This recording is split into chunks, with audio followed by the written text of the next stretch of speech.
ठीक है जी। चलिए, तो आप हेडिंग दे दीजिए फिर कोस्टल प्लेन, कोस्टल प्लेन्स, ठीक है जी, कोस्टल प्लेन्स। और इसको समझने के लिए हम लोग क्या करेंगे, फटाफट से एक डायग्राम बनाएंगे। हाँ जी, एक रफ सा डायग्राम बनाना है आपने।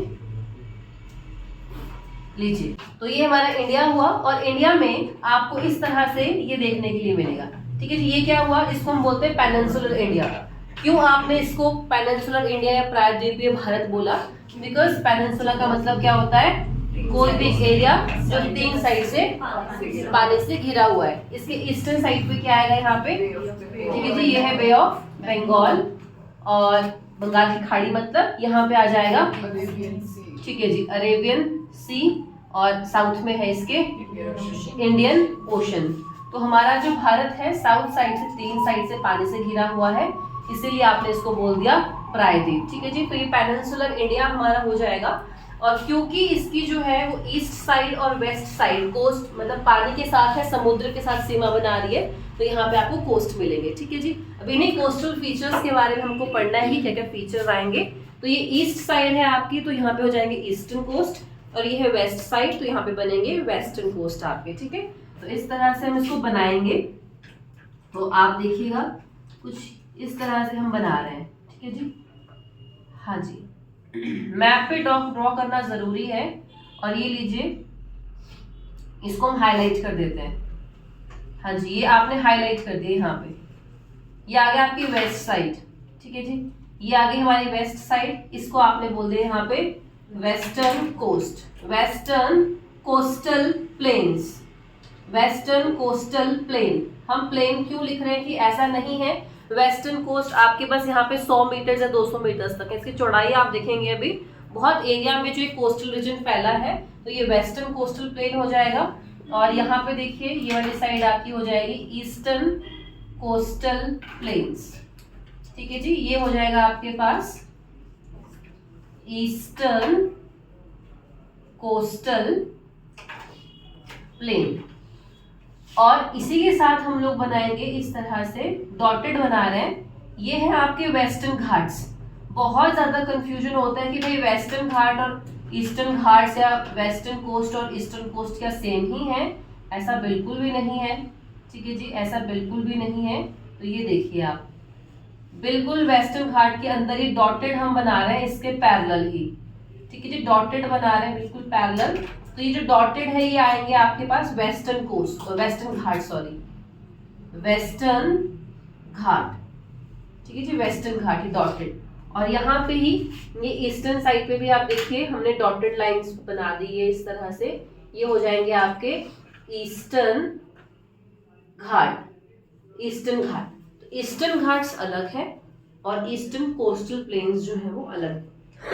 और इसके जो ये अंदर वाला एरिया है, ठीक है जी, इसके जो अंदर वाला रीजन है इसको हम क्या बोलते हैं, ये हुआ आपका पेनिनसुलर प्लेट्यू, प्रायद्वीपीय पठार, ठीक है जी। इसको हम प्रायद्वीपीय पठार के अंदर पढ़ेंगे। तो सबसे पहले हम लोग पढ़ेंगे वेस्टर्न घाट्स। आप हेडिंग दीजिए वेस्टर्न घाट। और वेस्टर्न घाट में पहला पॉइंट हम लोग क्या लिखेंगे, इसकी चौड़ाई, कि वेस्टर्न घाट्स जो कितने चौड़े आपको मिलेंगे, अप टू 50 किलोमीटर तक, अप टू 50 किलोमीटर तक जो है वो वेस्टर्न घाट्स की हमको चौड़ाई देखने के लिए मिलेगी, ठीक है जी। और वेस्टर्न घाट्स जो है ये सेंटर में नैरो है और नॉर्थ और साउथ की तरफ को जैसे आप बढ़ते जाओगे वैसे वैसे ये चौड़े चौड़े चौड़े होते जाएंगे। तो आप लिख सकते हैं नैरो एट सेंटर, ठीक है जी। जो ये बीच वाला एरिया आएगा वहां पे ये पतले हैं, ठीक है जी। और जैसे आप यहाँ नॉर्थ की तरफ को और साउथ की तरफ को जाएंगे ये चौड़े चौड़े होते जाएंगे। सबमर्ज्ड है, इस पॉइंट को आपने अंडरलाइन करना है, आगे चल के पॉइंट बहुत इंपॉर्टेंट होगा, ठीक है जी। वेस्टर्न घाट कैसे हैं, सबमर्ज्ड। चौड़ाई कितनी वेस्टर्न घाट की? 50 यस 50 किलोमीटर, ठीक है जी, 50 किलोमीटर। सबमर्ज्ड का मतलब क्या होता है, डूबे हुए, पानी में डूबे हुए, ठीक है जी। वेस्टर्न घाट्स को, वेस्टर्न घाट्स नहीं, हम वेस्टर्न कोस्टल प्लेन्स पढ़ रहे हैं ना, घाट्स नहीं पढ़ रहे हम लोग। घाट्स तो ये अंदर है, हम पढ़ रहे हैं कोस्टल रीजन। समझ पा रहे हैं आप ये बात, है ना? तो ध्यान रखना आपने, वेस्टर्न कोस्टल प्लेन्स की हम बात कर रहे हैं, है ना, कोस्ट पढ़ रहे हैं क्योंकि हम लोग। जो वेस्टर्न कोस्ट है ये सबमर्ज्ड है, ठीक है, सबमर्ज्ड है। वेस्टर्न कोस्ट को हम लोग कितने पार्ट्स में डिवाइड करेंगे तो आप समझिएगा। यहाँ पे हमने इनको डिवाइड किया है सबसे पहले कच्छ और काठियावाड़ कोस्ट में। गुजरात में इन कोस्ट को क्या कहा जाएगा, गुजरात में बोला जाएगा कच्छ या फिर Kathiawar coast, Kutch and Kathiawar coast. हाँ जी, कच्छ रीजन, काठियावाड़ रीजन आपको गुजरात में देखने के लिए मिलेगा, इसीलिए गुजरात में हम इसको बोल देंगे कच्छ और काठियावाड़ कोस्ट, ठीक है जी। फिर देखिए महाराष्ट्र वाला एरिया आएगा आपके पास, महाराष्ट्र वाले कोस्ट को हम बोलते हैं कोंकण कोस्ट, ठीक है। आप लिखिएगा यहाँ पे इस तरह से कोंकण कोस्ट, महाराष्ट्र वाले रीजन में आप बोलेंगे कोंकण कोस्ट। फिर उससे नीचे गोवा एंड कर्नाटक हमारे पास आता है। कर्नाटक में इसको गोवा कोस्ट ही बोला जाता है, गोवा कोस्ट ही कहा जाता है, ठीक है जी। तो गोवा में भी आप गोवा कोस्ट ही बोलेंगे और कर्नाटक में भी इसको जो है वो गोवा कोस्ट ही कहा जाएगा। और उससे नीचे आएगा केरल, और केरल में है जी मालाबार कोस्ट, मालाबार कोस्ट। तो आपने याद रखना है कि मालाबार तट कहाँ पे है, मालाबार कोस्ट कहाँ पे है, केरल में। हाँ जी, कोंकण हुआ महाराष्ट्र, गोवा हो गया आपका कर्नाटक में और गोवा में, प्लस मालाबार है केरल में, ठीक है जी। अब देखिए यहाँ पे कोई कंफ्यूजन नहीं होनी चाहिए, उसके लिए आपको ये पता हो कि कर्नाटक नॉर्थ में पड़ता है, केरल नॉर्थ में पड़ता है, इतनी कंफ्यूजन नहीं होनी चाहिए, ठीक है। इसके लिए आप डेली मैप देखो, डेली उसको बनाओ, ड्रॉ करो, आप प्रैक्टिस करो तो वो क्लियर रहेगा। अब इसमें आप एक चीज ध्यान देंगे कि जो एक कच्छ और काठियावाड़ कोस्ट ही एक्सेप्शन है, मतलब कच्छ कोस्ट या काठियावाड़ कोस्ट हम ज्यादा यूज नहीं करते हैं, उसका एक रीजन है। देखिए अंदर वाली साइड पे हमको क्या मिलता है, ये प्लेट्यू है, ये पठार है, ठीक है जी। तो ऐसा कहा जाता है कि जो ये प्रायद्वीपीय पठार है, इसी पठार की एक्सटेंशन जो है ये काठियावाड़ रीजन है, मतलब काठियावाड़ वाला जो एरिया है ये एक पठार का, प्रायद्वीप का ही भाग है। तो बोलते हैं कि भाई ये कोस्ट है नहीं, लेकिन अभी इसको जो है हम लोग वेस्टर्न कोस्ट में काउंट करते हैं, क्योंकि ये वाली जो साइड है वो अभी डूब चुकी है, सबमर्ज हो चुकी है। तो अभी जो है ये कोस्टल एरिया है उसका ये पार्ट है, ठीक है जी। तो पहले इसको काउंट नहीं करते थे, पहले बोलते कि नहीं जी कोस्ट थोड़ा भी है, ये तो प्रायद्वीप का भाग है, मतलब ये पठार का भाग है, बट अभी इसको काउंट किया जाता है। तो ध्यान रखना आपने, मतलब कहीं पे मेंशन किया गया है, इसको कहीं पे मेंशन नहीं किया जाता है, ठीक है। तो आप ध्यान रखना क्यों। तो कच्छ हो गया, काठियावाड़ हो गया, कोंकण तो बहुत वाइडली यूज्ड टर्म है, गोवा कोस्ट को ज्यादा यूज नहीं किया जाता है, मतलब ये बहुत ज्यादा ब्रॉडली ये टर्म यूज नहीं की जाती है, बट मालाबार कोस्ट तो बहुत ज्यादा यूज किया जाता है। तो आपको पता होना चाहिए मालाबार कहाँ पे है, केरल में, ठीक है जी, केरल में। तो आपने अगर याद रखना है तो कोंकण और मालाबार तो आपने हर हाल में याद रख लेना। तो ये हमारे वेस्टर्न कोस्ट हुए, इस तरह से ये डिवाइडेड है। अब आ जाइए ईस्टर्न कोस्ट की तरफ, और जो आपके ईस्टर्न कोस्ट है, जो ईस्ट साइड में वो कोस्ट दिखाई देंगे, इसकी डिवीजन कैसी हुई है, ठीक है जी। डिवीजन हम लोग देख लेते हैं। तो डिवीजन की जब हम बात करेंगे, हाँ जी, तो ये एक रिवर है, इस रिवर का नाम है महानदी। महानदी, महानदी से लेके कृष्णा रिवर तक, महानदी से लेके कृष्णा रिवर तक का जो ये कोस्ट है इसे कहा जाता है नर्दन सरकार, नर्दन सरकार, ठीक है जी। कैसी सरकार है ये, नर्दन सरकार है। तो नर्दन सरकार कोस्ट कहाँ पे है, महानदी टू कृष्णा रिवर, ठीक है।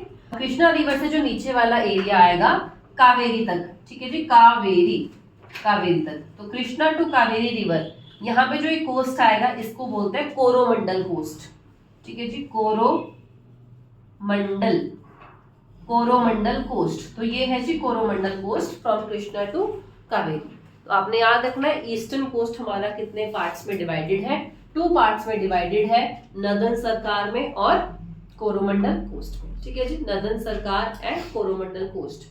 महानदी से कृष्णा तक आप नर्दन पढ़ेंगे, कृष्णा टू कावेरी आप पढ़ते हैं कोरोमंडल कोस्ट। और जो हमारा एक और पॉइंट आएगा यहाँ पे, जो ओडिशा है, पर्टिकुलरली ओडिशा का जो कोस्ट है उसे कहा जाता है उत्कल कोस्ट, ठीक है जी। ओडिशा के कोस्ट को पर्टिकुलरली आप क्या बोलते हैं, उत्कल, उत्कल बंगा, ठीक है जी। उत्कल कौन सा रीजन है, ओडिशा वाला रीजन है। तो ओडिशा के कोस्ट को पर्टिकुलरली उत्कल कोस्ट कहा जाता है। चलिए तो हमने जो हमारा वेस्टर्न कोस्ट है इसकी हमने डिवीजन देखी, इस तरह से डिवीजन हुई है इसकी।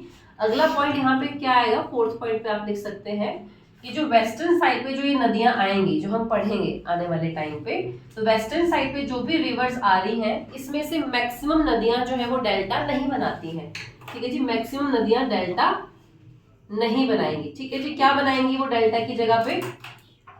हाँ जी बताइए। एस्चुरी। वो नदियां क्या बनाएंगी? एस्चुरी बनाती हैं। तो मैक्सिमम रिवर्स जो वेस्टर्न साइड पे आएंगी, कुछ एक रिवर्स एक्सेप्शन है इसकी, ठीक है जी, बट जो वेस्टर्न साइड पे नदियां आती हैं और अरेबियन सी में मिलेंगी वो बनाएंगी एस्चुरी। सचिन जी क्या है एस्चुरी? छोटा सा नहीं बिल्कुल भी नहीं, वो तो डेल्टा हुआ।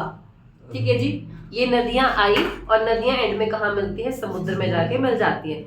जब नदियां चलती हैं तो अपने साथ वो बहुत सारे सेडिमेंट्स लेके आती है, मिट्टी पत्थर गाद लेके आएंगी। जो बहुत बड़ी बड़ी नदियां हैं वो बहुत सारा सेडिमेंट्स लेके आती हैं और समुद्र में मिलने से पहले वो उसको कोस्ट पे छोड़ जाते हैं वहां पे। तो रिवर और ओशन के बीच में आपको एक स्ट्रक्चर दिखाई देता है, उसको हम बोलते हैं डेल्टा। ठीक है, वो डेल्टा हुआ। बट मान लीजिए छोटी नदी है, पानी उस नदी में बहुत कम है, तो बहुत कम उसमें सेडिमेंट्स होंगे और वो बहुत थोड़े से सेडिमेंट्स वो लेके आते हैं ओशन के पास, वो पहुंचेंगी और वहां के बाद वो मिल जाएंगी कहाँ पे? ओशन में। तो समुद्र से वो लहरें उठती हैं बार बार बार बार बार बार, थोड़े बहुत जो सेडिमेंट्स भी होते हैं वो भी अपने साथ भाग के ओशन के अंदर लेके जाएंगी। तो ये नदी आई और ये समुद्र है, इनके बीच में कोई भी स्ट्रक्चर आपको नहीं दिखाई देता है, इसको हम बोलते हैं एस्चुरी। ठीक है, चलिए तो यहाँ पे वेस्टर्न साइड पे मैक्सिमम रिवर्स क्या बनाती हैं? एस्चुरीज बनाती हैं। ठीक है, इसके अलावा वेस्टर्न कोस्ट हमारे लिए जो है फेमस है कायल्स के लिए। हाँ जी, फेमस फॉर कायल्स। कायल्स हमने सुबह ही पढ़े थे। कायल्स क्या होते हैं? बैकवाटर्स। कायल्स क्या है? बैकवाटर्स है। तो जो केरल वाला एरिया है आपका, वो बैकवाटर के लिए बहुत फेमस है। अगर मैं आपसे क्वेश्चन पूछूं कि हमारे वेस्टर्न कोस्ट जो है वो ज्यादा वेट होंगे या ईस्टर्न कोस्ट ज्यादा वेट है, तो आपका आंसर क्या होना चाहिए? ज्यादा पानी, ज्यादा वाटर कौन रिसीव करता है, ईस्टर्न या वेस्टर्न? इसका सही आंसर होगा आपका वेस्टर्न कोस्ट ज्यादा वेट है as compared to eastern coast. ठीक है जी, क्यों? क्योंकि देखो यहाँ पे हमने वेस्टर्न घाट्स नहीं पढ़े हैं। वेस्टर्न घाट्स कॉन्टिन्यूअस घाट्स हैं इस तरह से आपके पास। जब भी हमारे पास साउथ वेस्ट मानसून एंटर करेगा तो साउथ वेस्ट मानसून यहाँ से यहीं पे टकराता है, आपको पता है, इनसे टकराते टकराते यहीं पे बारिश करता है। ये विंड्स इस तरह से मूव करती है आगे को, यहाँ से एंटर कर जाएंगे अंदर की तरफ को। तो वेस्टर्न घाट्स को क्रॉस करके वो अंदर तो जाता ही नहीं है, यहीं पे वो विंड्स टकराएंगी, यहीं पे वो बारिश होती रहेगी। ठीक है जी, इस तरह से कुछ हमने मॉनसून में पढ़ा है। तो ये वाले जो कोस्ट हैं ये ज्यादा वेट हैं एज कंपेयर टू ईस्टर्न। ठीक है जी, तो आप लिख सकते हैं more wetter than eastern coast. ठीक है जी, more wetter than eastern coast. ज्यादा वेट आपको मिल जाएंगे western coast as compared to eastern. इस तरह के हमारे पास बहुत सारे पॉइंट्स आएंगे वेस्टर्न कोस्ट को पढ़ने के। ठीक है जी, चलिए अब हम बात करते हैं ईस्टर्न कोस्ट की। तो ईस्टर्न कोस्ट की सबसे पहले आप चौड़ाई देखिए कितने हैं ये, तो 100 किलोमीटर्स टू 130 किलोमीटर्स आपको विड्थ देखने के लिए मिल जाएगी। 100 किलोमीटर्स टू 130 किलोमीटर्स जो है हमारे पास विड्थ इसकी देखने के लिए आपको मिल जाएगी। तो आप ये बता दीजिए कि आपको ज्यादा चौड़े कोस्ट कौन से दिखाई दे रहे हैं, ईस्टर्न कोस्टल प्लेन्स या वेस्टर्न कोस्टल प्लेन्स? हाँ जी, ईस्टर्न कोस्टल प्लेन्स। ठीक है जी, तो ये 100 टू 130 किलोमीटर्स के आसपास है। फिर आपने लिखना है यहाँ पे अगला पॉइंट, ये है एमर्ज्ड कोस्ट। एमर्ज्ड, ठीक है जी, एमर्ज्ड का मतलब क्या होता है? इस तरह से पानी से बाहर उठे हुए, और एक जो वेस्टर्न साइड है वो है पानी में डूबी हुई। ठीक है जी, और ये पानी से उठे हुए, तो ये एमर्ज्ड कोस्ट आएंगे और ये आएंगे सबमर्ज्ड कोस्ट आपके पास। ठीक है, एक क्वेश्चन आपसे पूछा जाता है, आप ये बताइएगा कि भारत में जो मैक्सिमम पोर्ट्स हैं, जो बंदरगाह हैं, वो किस साइड पे बनाए जाते हैं, ईस्टर्न साइड पे या वेस्टर्न साइड पे? वेस्टर्न साइड पे। बंदरगाह कहाँ है? पानी के बीच में ही बनेंगे ना, तो ज्यादा आपके पास जो सुटेबल जगह है पोर्ट्स बनाने के लिए वो वेस्टर्न साइड है। क्यों है?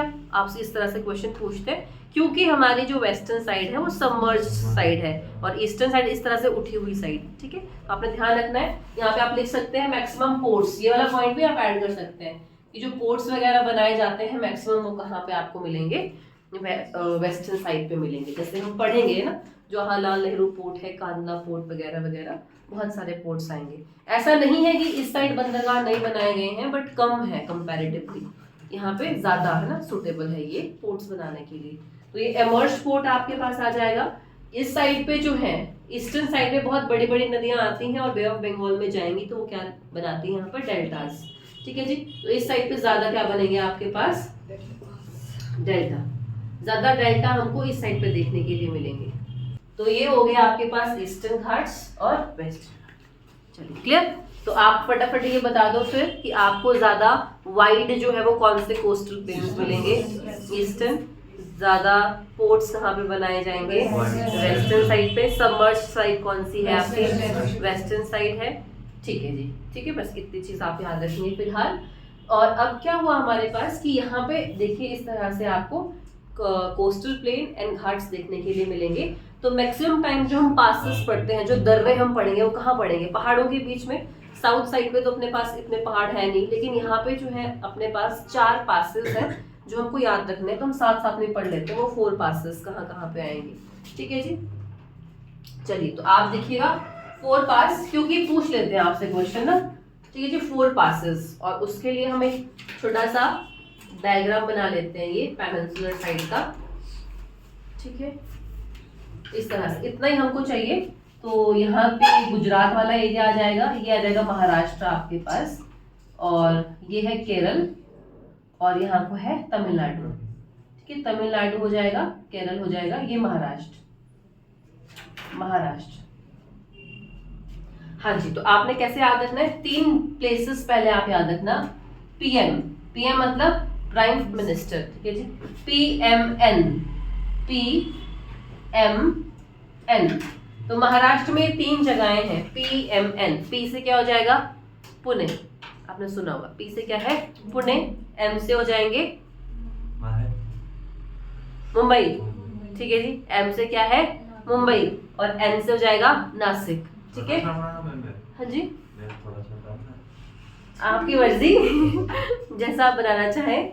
ठीक है, मतलब ऐसा बनाना जो आपको समझ आ जाए, है ना। बस आपके नोट्स आपको समझ आने चाहिए बाद में भी।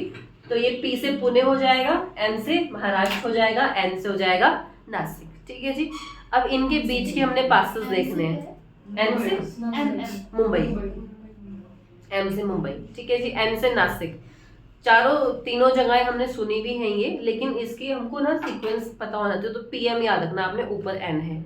अब PM जो है वो कैसे हैं, बहुत ही बोरिंग व्यक्ति है। ठीक है जी, बोरिंग है या बोरिंग नहीं है, या मैं PM बन जाऊंगी तो मैं बहुत बोर हो जाऊंगी, कुछ भी। तो अपने बोर याद रखना है। तो PM मतलब पुणे और मुंबई के बीच में क्या आएगा आपके पास, भोर घाट पास। ठीक है जी, ये है भोर घाट। आपसे पूछते हैं भोर घाट कहाँ है, और 2 जगहों के आपको नाम दे देंगे। तो भोर घाट कहाँ पे आएगा, भोर मतलब बोर, या फिर भोर मतलब सुबह भी तो होता है। जो प्राइम मिनिस्टर हैं वो सुबह सुबह उठ जाते हैं, क्योंकि उनको बहुत काम है, क्योंकि वो PM है। ठीक है, तो वो भोर में कौन उठ जाएगा, PM मतलब पुणे और मुंबई। ठीक है जी। अब हम जाएंगे मुंबई, तो हम मुंबई से क्या लेके आएंगे, थाली। ठीक है जी, थाली, अच्छी से थाली लेके आनी है हम लोगों ने। ठीक है, या तो आएगा आपके पास मुंबई और नासिक के बीच में कौन सा पास है, यहाँ पे थाल घाट, थाल। ठीक है, थाल घाट। या हम मुंबई जाके जो है वो थाल बजा रहे हैं, ऐसे जैसे डफली वाला डफली बजा रहा है। ठीक है, तो हम क्या बजा रहे हैं वहाँ पे, थाल।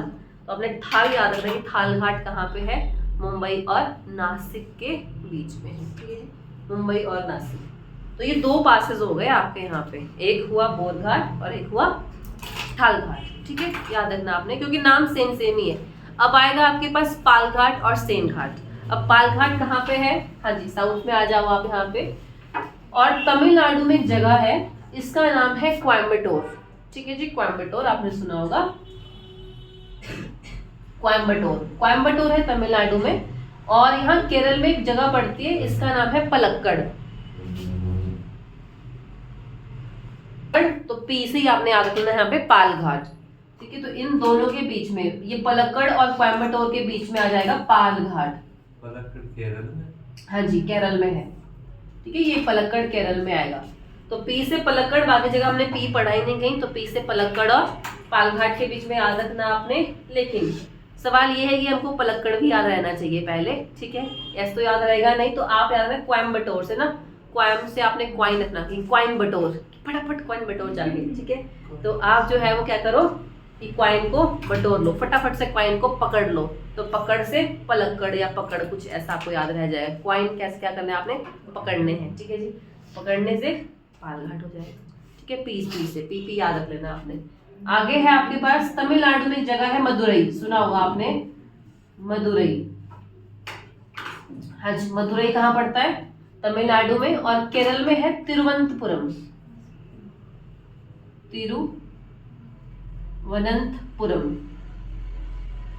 तिरुवनंतपुरम और मदुरई के बीच में है सेन घाट पास। हाँ जी, सेन घाट पास। तो सेन घाट आपको आ जाएगा तिरुवनंतपुरम और मदुरई के बीच में, ठीक है जी। तिरुवनंतपुरम और मदुरई। अब ये तो लास्ट पास है, इसके लिए तो कई ट्रिक बनानी, जब बाकी सब याद रहेंगे आपको तो सेन घाट ऑटोमेटिकली याद रह जाएगा, ठीक है जी। तिरुवनंतपुरम और मदुरई के बीच में सेन घाट। हाँ जी, डन। तो ये 4 पासेस हैं साउथ में, बिकॉज ज्यादा एलिवेशन आपको नहीं मिलेगी। तो आप फटाफट ये बताना कि थालघाट कहाँ पे है, थाली मुंबई और नासिक के बीच में, और पालघाट पलक्कड़ और कोयम्बटोर के बीच में, और भोर पीएम पुणे और मुंबई के बीच, और सेन घाट बिल्कुल लास्ट वाला मदुरई एंड तिरुवनंतपुरम, ठीक है। बस ये 4 पासेस याद रखेंगे। चलिए, तो हमारे जो कोस्टल प्लेन्स हैं वो कंप्लीट होता है यहाँ से।